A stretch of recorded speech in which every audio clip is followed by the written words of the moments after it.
into really any real detail. And also, I thought I should define what we mean by Western religion, or at least what I understand. So I put this word Semitic.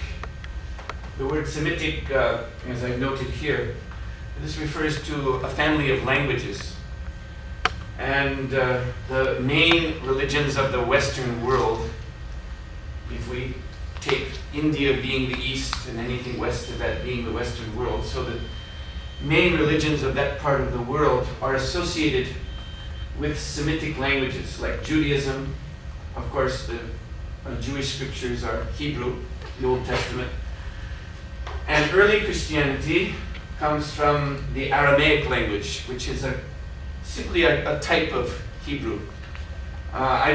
You may have seen, I'm sure some of you have seen the recent film, The Passion of Jesus, that was directed by Mel Gibson.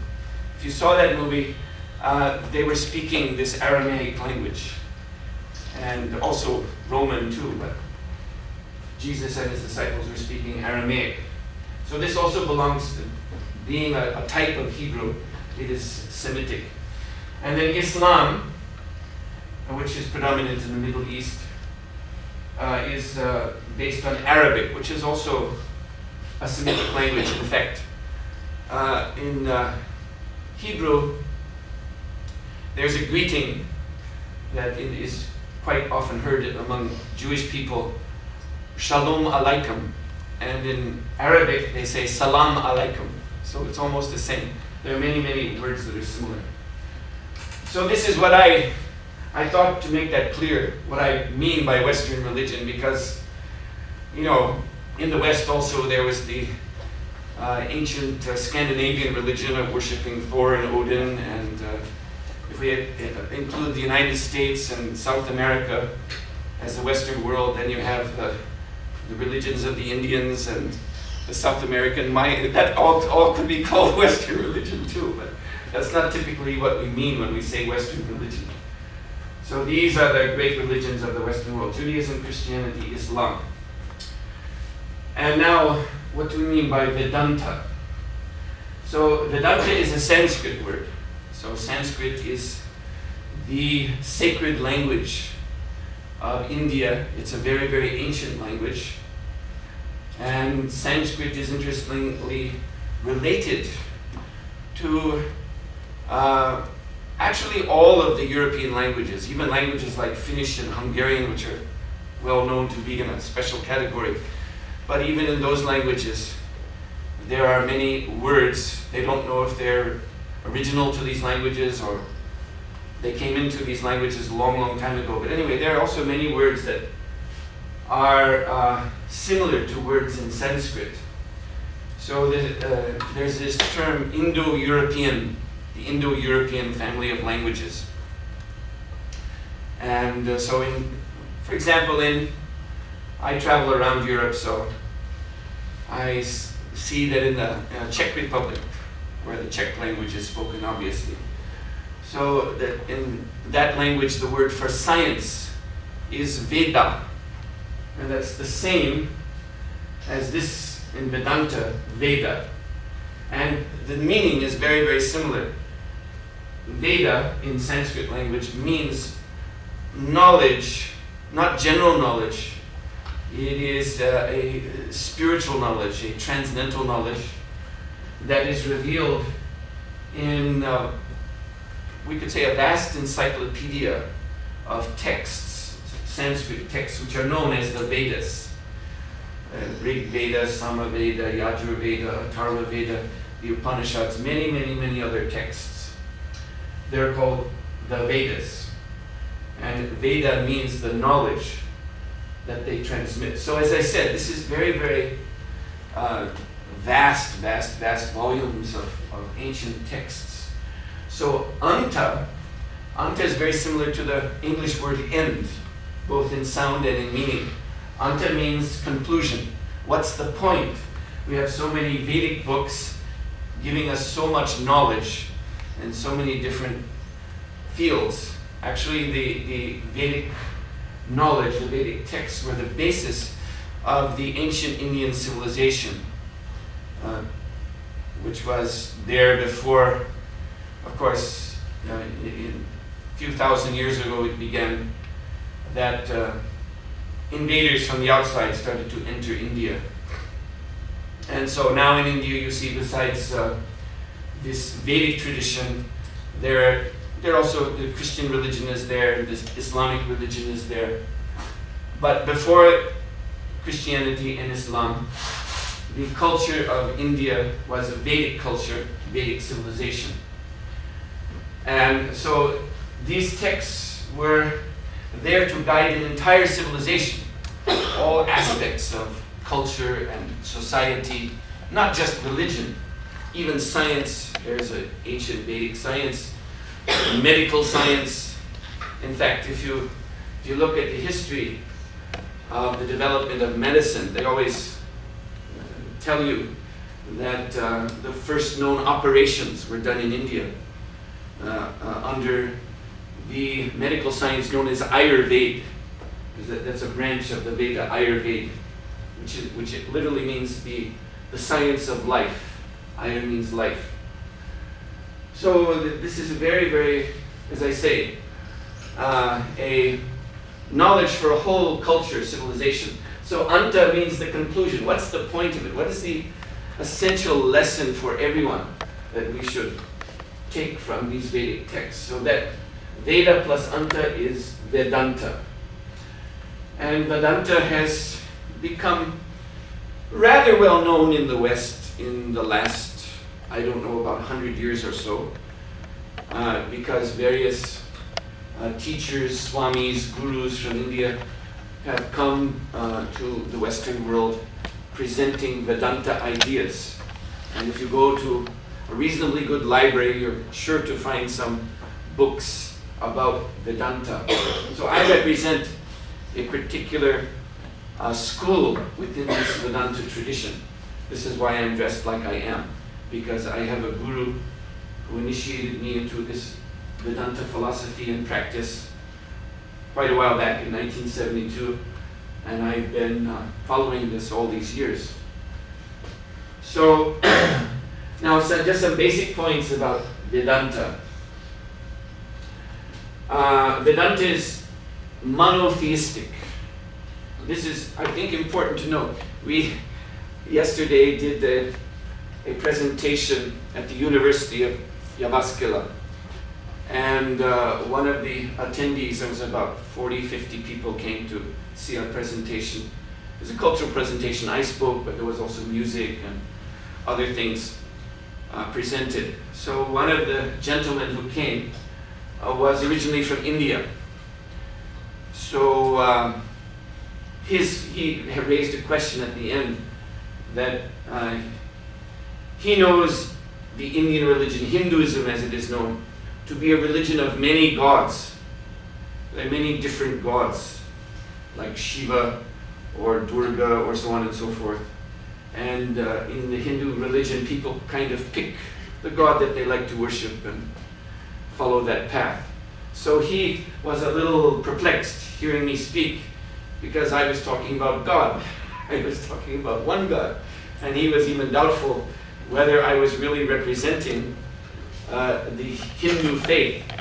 And I told him, frankly, actually, I'm not here to represent the Hindu faith, because there is actually a difference between Vedanta and common Hinduism, because Hinduism is like that. Hinduism is a kind of more like a folk religion, which draws from the Vedas. It draws from the Vedas. The names of the different gods, deities are all found in the Vedas. But there's no guidance, no real guidance of the philosophy of the Vedas, which first of all is monotheistic. There is one ultimate God. All the other gods that I mentioned, and there are many, many more, they're considered to be aspects of the one supreme God, or servants of him. Just like in Christianity also you have the idea of God, but also many Christians believe that there are angels who are kind of semi-divine beings who represent God. They are not God, but they are much greater than human beings are. So it's something like that. And these lesser gods are called in Sanskrit devatas or devas. Devas or devatas. Which, interestingly enough, telling you about this family of language, the Indo-European family of language, and then you get in Latin, Deo or Deus. This also means God, a God. Also in Greek, Theo, from which we get theism. So these are similar words. So Vedanta concludes there is one supreme being. And also in Vedanta is a philosophy. This is very much, if we want to call Vedanta a religion, then it's very much a religion of knowledge and realization, more so than belief. Of course, all religion, and in fact, everything human, is ultimately founded on belief. For example, we believe when we see the sun go down in the evening that the next morning it's going to come up. And we have no actual proof that it will come up. That's our belief because of our experience. So everything, we believe that when we go to sleep at night, we're going to wake up the next morning. That's also not guaranteed, but that's our belief. So everything, even here in the school, the university, or your studies you're taking, there first of all you have to have a belief, a basic acceptance of what's being taught in order for you to have interest to learn it. If you thought that everything being taught in the school is a bunch of nonsense, you wouldn't be very much interested in learning it. So everything we human beings do can ultimately be found to be based on belief. So certainly Vedanta is based on belief, but in Vedanta the effort is to try to come to a philosophical understanding of God, and the aim of all this is spiritual liberation or moksha. The idea in Vedanta is that each one of us is a spirit soul, a non-material conscious being, that our life is actually not a product of biological, chemical combinations in the body. Our life is actually separate from all material phenomena. This spiritual entity, which is ourself, the essence of ourself, is giving life to this body. And the soul right now is moving from body to body to body, life after life. This is called transmigration. I put this word over here. Transmigration of the soul, or also known as reincarnation. So the soul is moving from body to body. Not only human bodies, but according to our karma, what we've done, we can go to lower forms of life, or we can go even to higher. They're superhuman forms of life. So there's what is described as a great cycle of birth and death called the samsara chakra, which actually extends all over the universe. It's not simply on this planet, but there are many other planets, according to the Vedas, where life appears, and we can take birth on them too. So the idea of spiritual liberation or moksha is to get free of this cycle of birth and death, because this is a cycle of pain, of birth, death, disease, old age. This is summarized as dukkha. Dukkha means suffering. So in this sense, it may be interesting to know that there is a similarity between Vedanta and Buddhism, because you hear much of the same in Buddhism, although there are also some very key differences between Vedanta and Buddhism. But Buddhism is a religion that started in India in the context of Vedic civilizations. So Buddha himself, a prince, he was a prince, Gautama Sakyamuni. He was a prince in, Vedas give a system of society. So there is one level called Kshatriya, the warriors. So he was a prince. So he belonged to that culture. And so much of what he spoke is also the same as we find in the Vedic philosophy. Although again, there are differences. So this is the goal of Vedanta, is spiritual liberation of the soul, liberation from the cycle of birth and death, and return of the soul to the realm known as Brahman, the spiritual realm, which is described as Sat in these words of Sanskrit, Sat, Chit, Ananda, eternal, full of knowledge, there is no ignorance, and Ananda means bliss, unlimited happiness or well-being for the soul. I'm going to speak a little more about that later. So this is basically what Vedanta is about. Now, rather than turning to each one of these, Judaism, Christianity, and Islam, I think that becomes too complicated. What I wanted to do instead was to talk about an important source of major elements of the theologies of these three religions. And what I'm going to tell you is actually something that is accepted even among Western scholars of the history of religion. And it is also supported by the Vedic texts themselves, as I will explain. That very key elements of the theologies or the belief systems of these three Semitic Western religions can be traced back to Iran or Persia, which is a country a little bit to the west of India. Now, between Persia and India, there's a country called Pakistan and Afghanistan. Both Pakistan and Afghanistan in ancient times were part of India. Pakistan, obviously, it only became a separate political country in 1947. And Afghanistan is mentioned in the Vedic text. Some of the cities in Afghanistan, like Kandahar, which is one of the important cities, is mentioned in very ancient Vedic texts under the name Gandhar. So, so the west of Afghanistan and Pakistan, there is this country we call Iran, also known as Persia. Now, the name Iran actually comes from, or is related to, this word, Arya. Arya is a Sanskrit word. Arya has become rather a notorious word in recent years because a certain political party in Germany, which became very strong in the 1930s, the National Socialist Party, headed by a gentleman known as Adolf Hitler, he took this word Arya and made it a designation for a race, the white race, or particularly Germanic race. He called them the Aryan people. Now, I want to let you know that this is a total misuse of this word.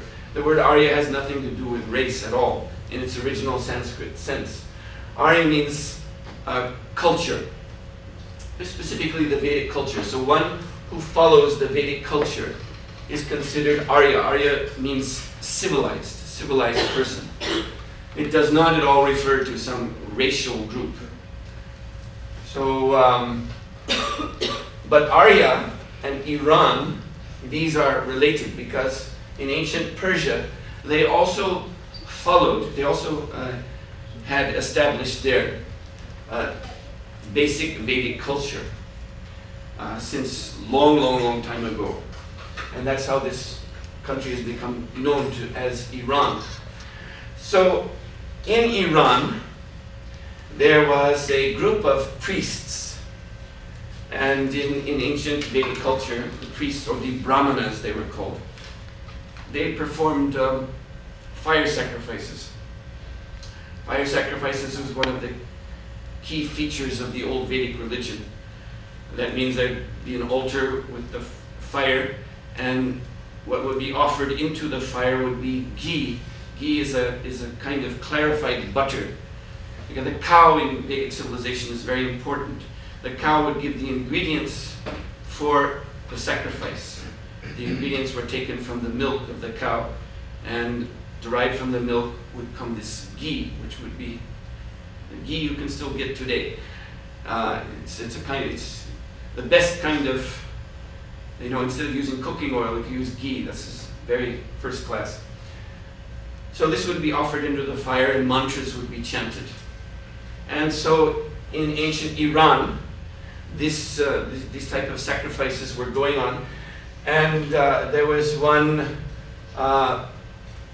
gotra, or community of priests in Iran, which were known as the Magha.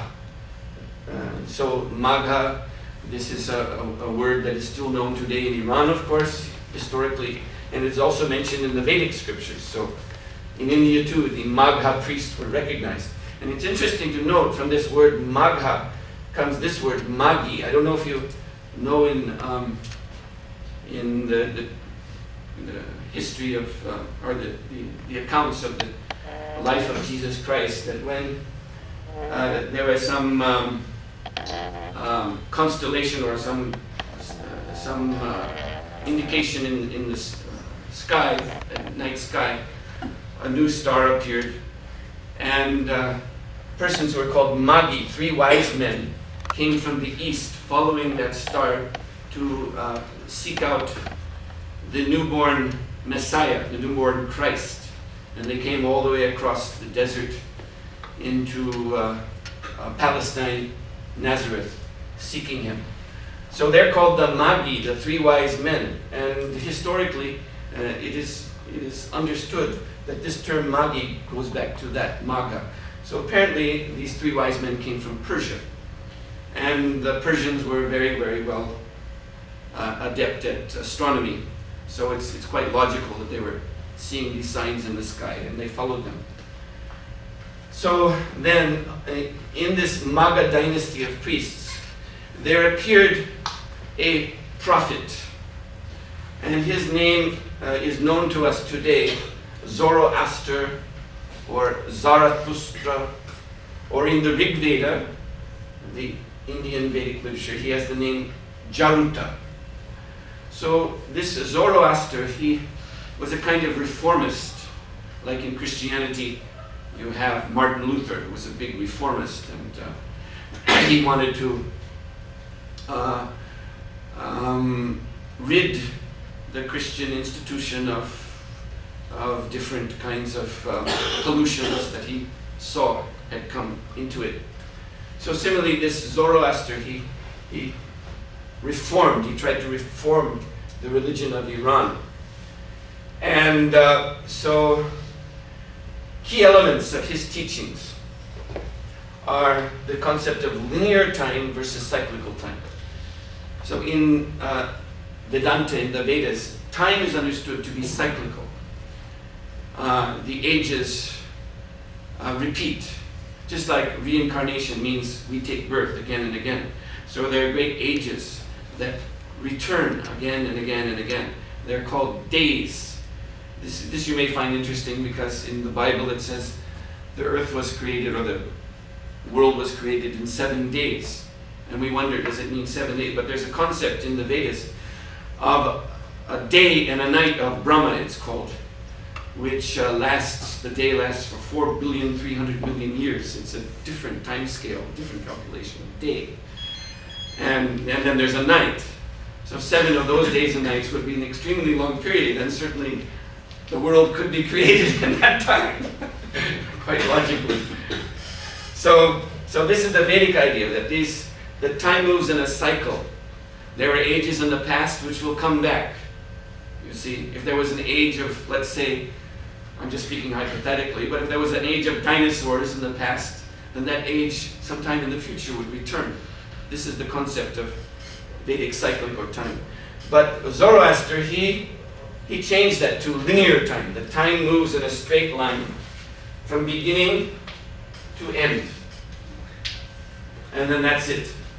So you have this idea here is creation, and then over here you have a day of judgment, a day that the world will end, and everyone will be judged.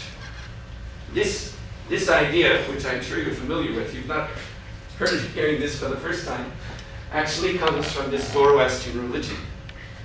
And as far as we know, it started with this prophet Zoroaster. So linear time. And at that time, the day of judgment, the dead would be resurrected.